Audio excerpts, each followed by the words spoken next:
My name is Eric Hui, and I look after a lot of the cloud service providers in Asia Pacific. Of course, Amazon is one of them, and we are very glad to have this partnership. Now, I'm going to talk a lot about consuming services, the method of consuming Amazon Web Services, and what are some of the things that you should be thinking about as you embark your journey more and more with Amazon Web Services. Now, a lot of the things that stems from the fact is a lot of the folks that when we talked with to enterprise customers we talked with about 2 years ago, they say that, I like the idea of cloud services. I like and would like to try using them. 2 years have passed, and now we're at a point is, I am already in cloud services. I want to use more of it, but is the method of consuming it the best way of actually utilizing those services? So I'm going to give you some thoughts about what we have seen in the market. What are some of the things and the best known methods that we have heard in the market, and hopefully we'll give you some of the thoughts that you can try implementing these things looking ahead for the future. Now, the agenda for the next 30 minutes, we're going to talk about these three things. I'm going to introduce something that we see pervasively in the market and endorsed by a lot of the market research firms about interconnection. Interconnected-oriented architectures. So that's the first topic. The next one is actually a use case with Amazon. How we actually utilize this architecture and hopefully can consume these Amazon services way better and way more efficient. And then the next one is actually a product that we have seen and evolved. And it's called a cloud exchange. It's a switching platform. And Amazon is actually in that platform as well. How is that going to be another option for you to consider as you go on? Now, quickly, an introduction of Equinix. Yes, we are a data center company. We're a global data center company. We have quite a very broad global footprint. 145 data centers, 21 countries, and 40 locations, 40 metros. It's a very broad, it's own. And as well, last year we made a very significant investment, making 2 acquisitions, total of $4.1 billion to actually acquire 2 companies. One's called Telecity, which is a very significant provider of data center service in Europe. And then the other is actually close by in Asia Pacific called BitIsle. It's in Japan. So we see that as actually a significant move to actually help a lot of the cloud providers be able to touch the enterprise customers better, closer, and make it more utilization friendly. Now, again, data center is our business, but our value is actually the networking part of it. How do you actually interconnect with all these providers, users along the same side within this facility? That itself is actually a very important point that I will talk more about later. Now, another thing that I also want to talk about is the ecosystems. As said, you want to be in a location that's dense, and density associates very closely with Equinix. It's because we started as carrier neutral, we remain carrier neutral, and at the same time is we have a very dense choices of carriers, networks, and cloud providers. So when you see that, that actually is going to be something that you have to be concerned about, worrying about, and in consideration when you move on your journey in cloud. Now, on this particular thinking it is a very clear disruption going on in the enterprise markets. If I am a CIO and CTO, there's a lot of technical offerings out in the market. Now, specifically to Amazon, they have evolved so much over the last 3-4 years, from the product names from EC2, S3 to now a lot more other names, like Redshift, like Kinesis, like Workspaces, like even the new IoT offering that they came out last year. A lot of these things have already stemmed to mind a lot of the CIOs saying, geez, there's a lot of offerings that I should be looking in the market that is going to be potentially something that I should be incorporated in my corporate environment. Now, the other thing is the skill sets that CIOs is looking at the whole IT staff itself.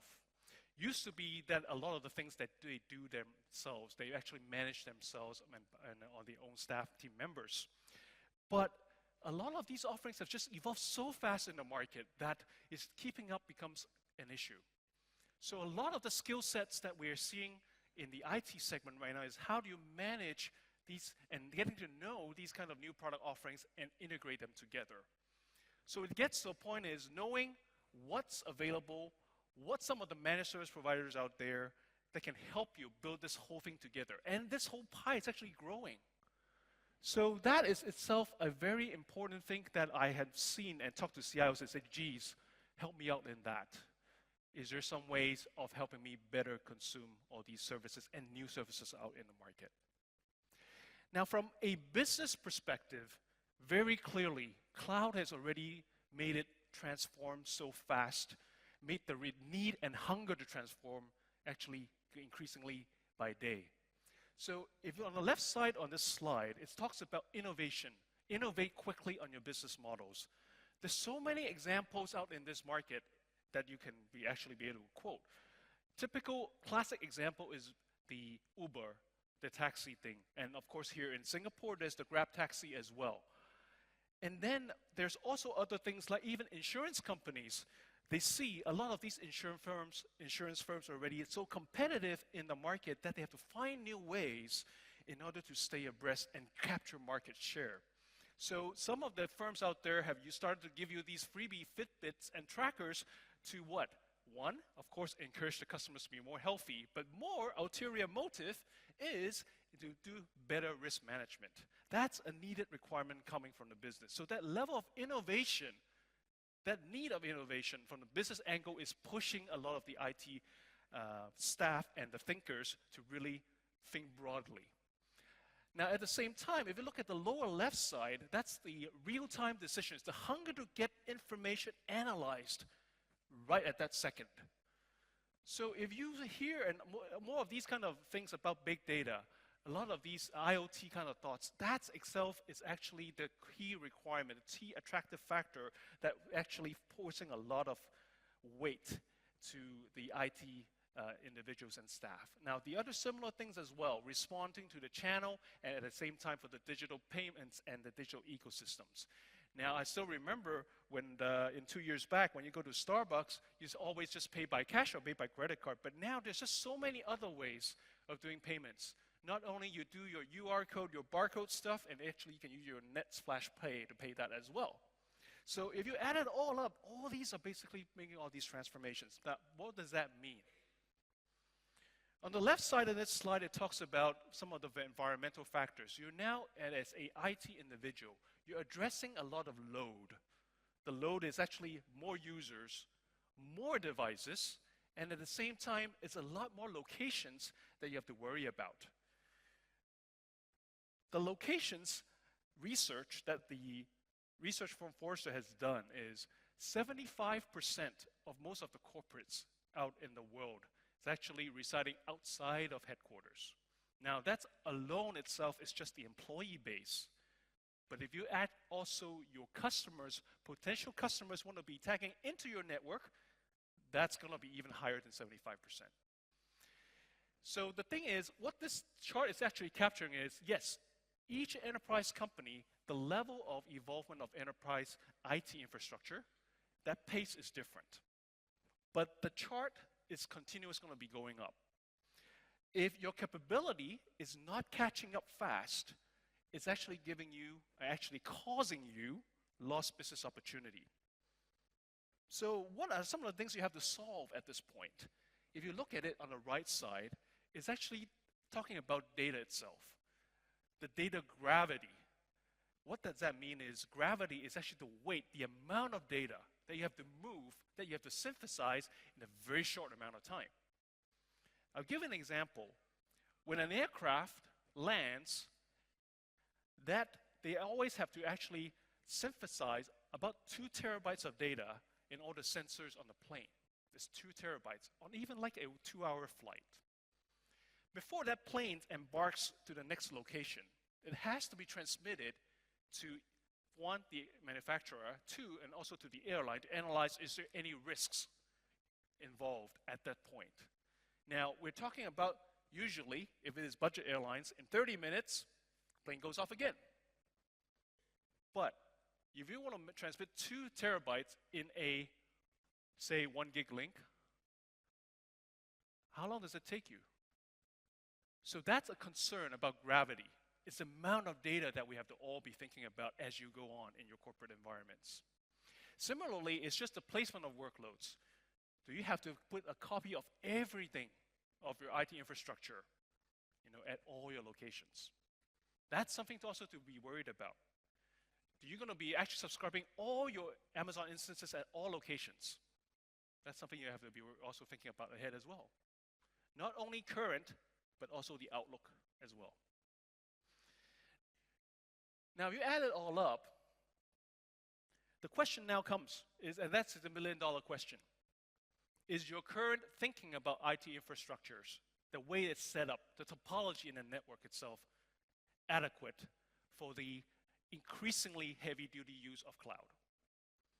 That's what we are still currently at. The weight of it is still at the core network.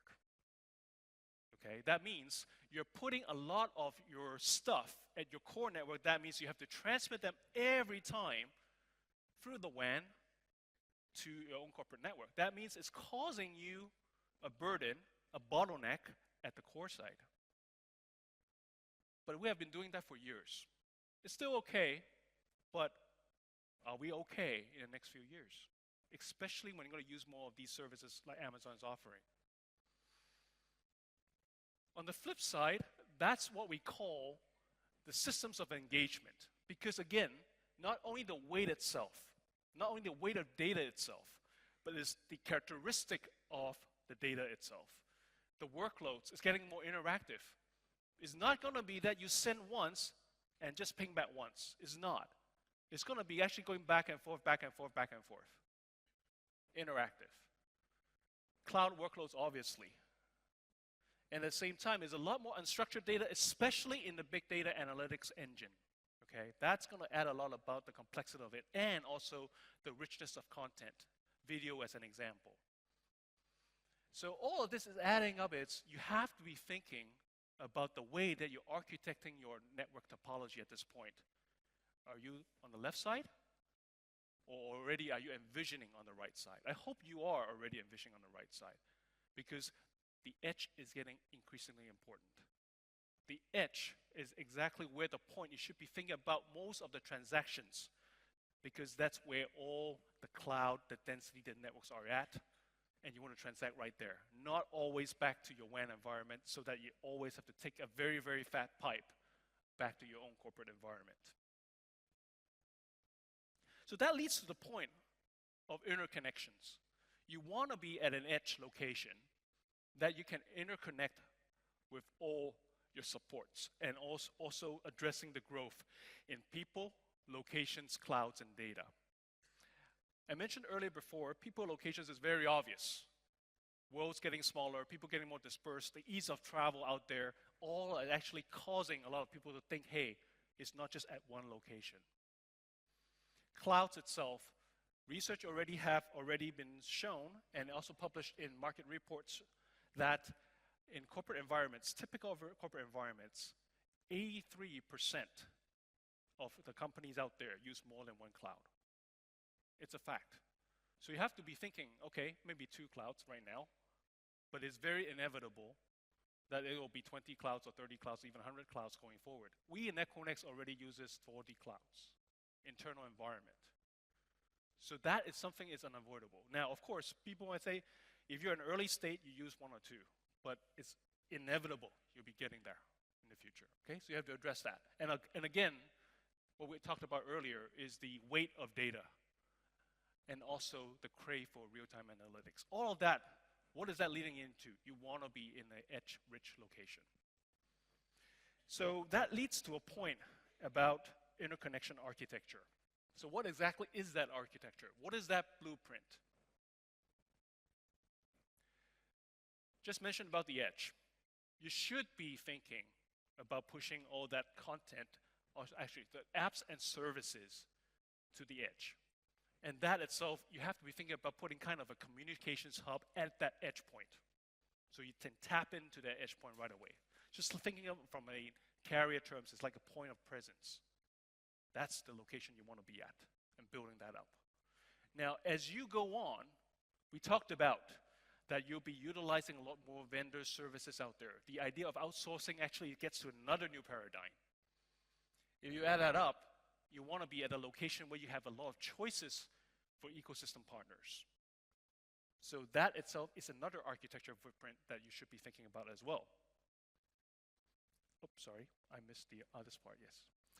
And the last one is when we talked about data and analytics, the crave to analyze those pieces of data real time. You want to be making sure that your analytics engine and your data that you want to be analyzing at a point right at that edge location as well. So that creates a point of adjacency.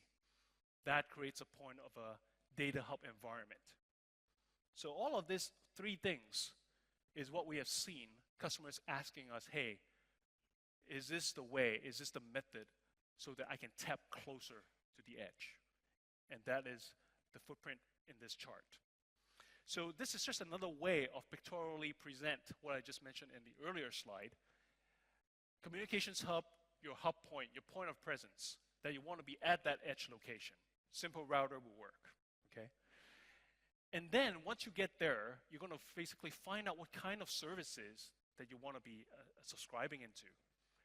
Internet, cloud, and you can just cross-connect them right at that point. So you save the point of having a very rich WAN location to basically the cloud provider. Because again, you have speed, you have privacy, and you have also dedicated connections right with that ecosystem exchange. And at the bottom right there, the data hub is again talking about analytics, talking about synthesizing data, talking about some of the applications or even some of the CDN if you're kind of a video kind of a guy, if you're supplying video services, that some of the cache content should be sitting there because that's exactly what your customers are asking for. You don't want them always going to be federating it back to your corporate WAN environment. So this is the blueprint that we see, and we call this an IOA kind of a node. So this is something of a reference design. We're actually helping customers to evangelize, to help them understand that, hey, you should be thinking broadly about in this term.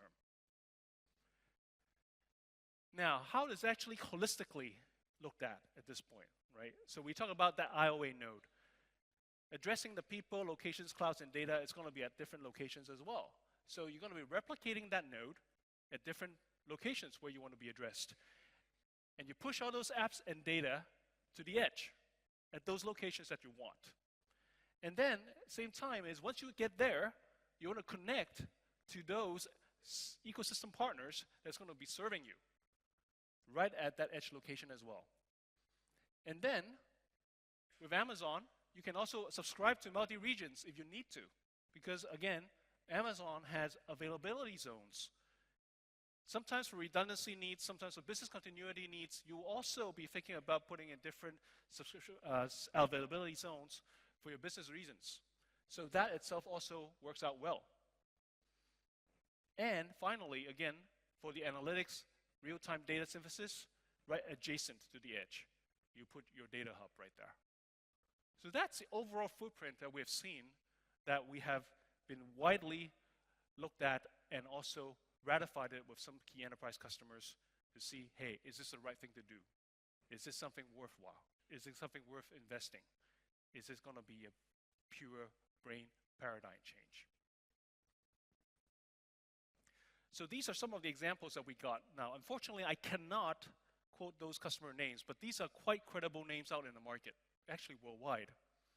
There are engineering construction firms pretty much addressing the people, the locations, and applications kind of a need. And you can see once they immediately deploy some of an interconnection related kind of a node, they got immediate benefits right there. Similarly, for financial services, also from the locations point of view, from this one particularly is actually a media guy. They actually take a lot of data from multiple clouds. And actually, when they utilize this kind of an IOA kind of a node, they immediately see a lot of benefits right there. And this one is actually an IoT guy. So we are seeing a lot of these benefits coming out from markets, and these customers are very happy in getting to that point. Now, I'm going to progress to the next part is about a use case with the whole interconnection-oriented architecture and how it's actually with Amazon. Now, This one is actually from a data migration standpoint. So in the reInvent happening in the US last year in about November timeframe, we basically have been working very closely with Amazon in helping customers actually take this data migration path. Again, this is going to be a multifaceted, multi-phase kind of a planned approach. What we're trying to do is not just only putting storage out from your own basement location, but also some other applications and services that you want out of your basement to the edge. And you're migrating that towards Amazon. Now you choose what exactly you want to migrate, but the whole intent here is to make sure that you can utilize and also be able to garner these performance improvements once you get to a hybrid kind of a model. Now, one key thing about this is, what is the way of connecting it together? How do you actually piece the whole thing together? And there's two options in here. Today in our booth, we actually have a partner named ViewQwest, and they are a layer 2 connectivity provider. So you're going to see in the next slide actually how is that whole architecture together. But the idea here is you can utilize ViewQwest services to actually take a private long line from your own location into our data centers and connect to Amazon Direct Connect. Now, Amazon Direct Connect is a service, basically is a private connection directly to the Amazon node inside our data centers. And it will give you that private high-speed connection. Now, the other method is actually thinking the hybrid method is a lot of customers might see that, hey, I'm not only a novice use of Amazon, I'm actually a heavy-duty use of Amazon. Then I see the value, but I need some of my data sitting at the edge and subscribe it to Amazon. So this is actually that option 2, which you're going to also be utilizing Amazon Direct Connect in a hybrid kind of fashion.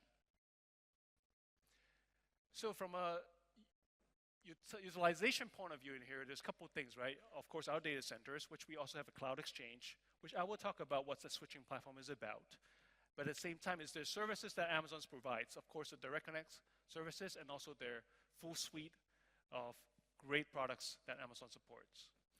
Now, the ecosystem partners that's used in these examples is NetApp and ViewQwest. Specifically for NetApp is, of course, they have a private storage. They sell filers and storage equipment that you can pretty much use their offering. Maybe you're already using it in your own corporate environments. Put it in the data center as well so that you split that data streams accordingly.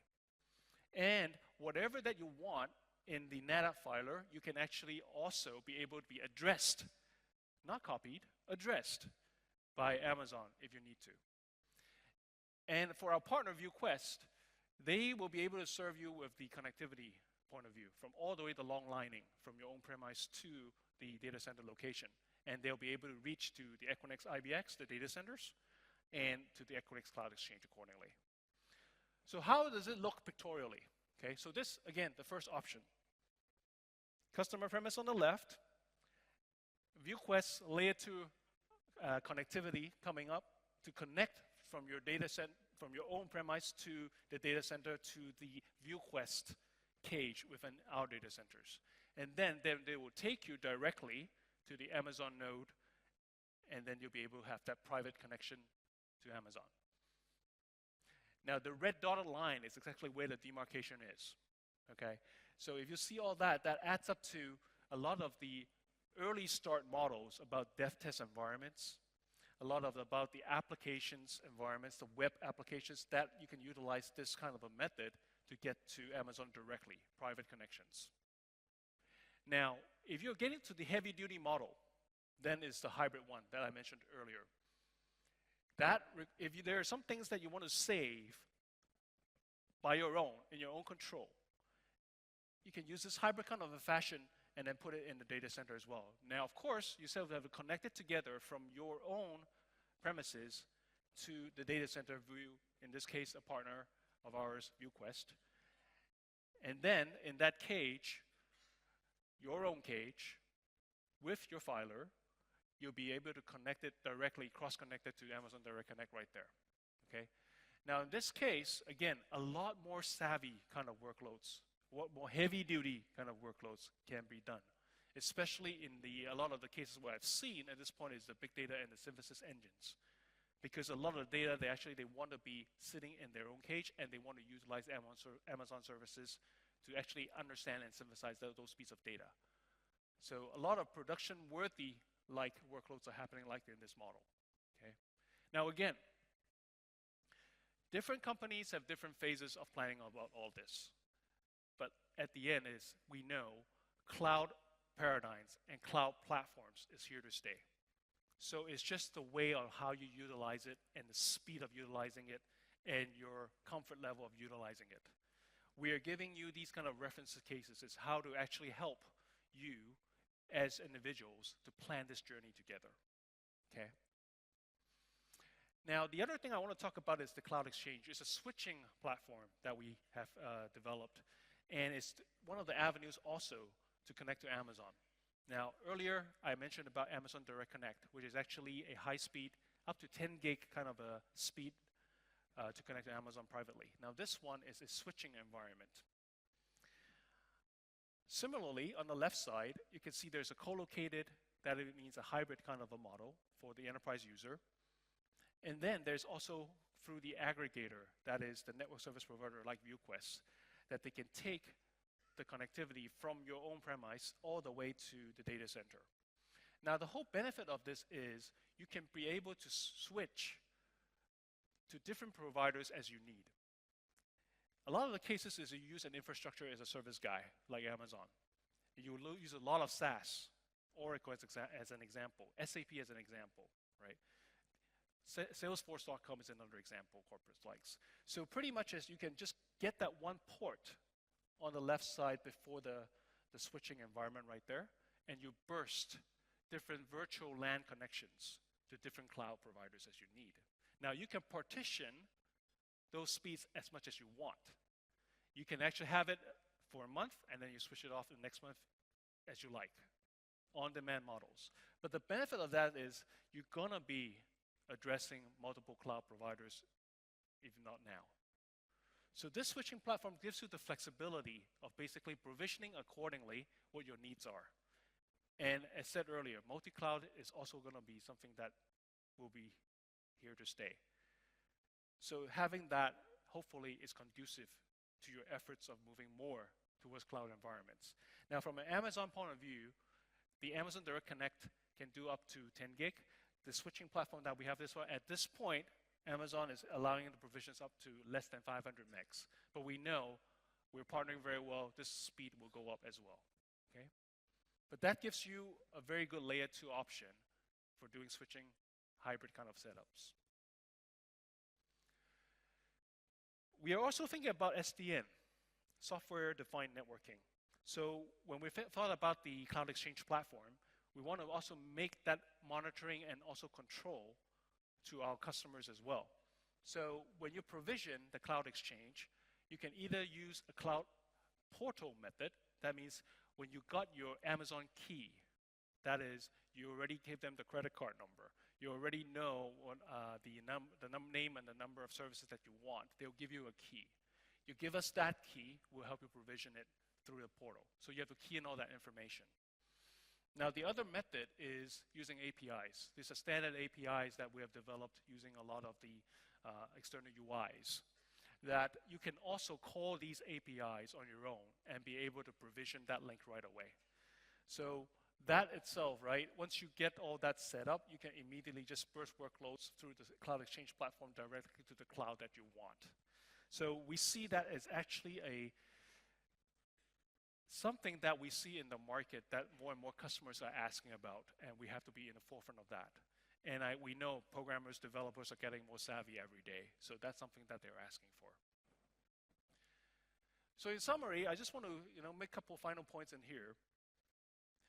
The interconnection argument in here is really, you want to be in a dense location. You want to be a resource-dense location. Okay? You want to be a location that you can choose your partners accordingly. Partners are here to help you out, but you also want to see their strengths and weaknesses, and they will all prosper, okay? Because it's a market that was open for improvement for all of us. So addressing that growth in people, locations, clouds, and data in an interconnection environment is critical as you consume more cloud services and consume more Amazon services in the future. And just, the methods of connecting, the methods of consuming. There's private connections, and we see enterprises especially will demand this. Whether it's own privacy reasons, whether it's compliancy reasons, whether it's just to make sure that my boss can sleep well overnight. That is something we see is going to be one key requirement for all enterprises as they consume more. So private connections using Amazon Direct Connect or using the Cloud Exchange platform. And then the use case that we talked about, data migration. Again, not just only the weight of data, the gravity of data that you have to be thinking about when addressing, but also is just the wide variety of things, a wide variety of applications that you can migrate towards Amazon. So think about that interconnect location, think about that edge, think about that hub point. Is that what you want in the future? Now, I also want to again acknowledge and thank ViewQwest in our booth today, that go ahead and learn more about them and see how they can also again provide you with that long line service from your own premise all the way to the data center. And that itself is the IOA journey. So again, thanks for your time. And if you have any questions, please come by to our booth and see our staff. And we're going to share a lot. You can actually talk about so much more use cases about IOA. And again, interconnect-oriented architecture. Thank you very much.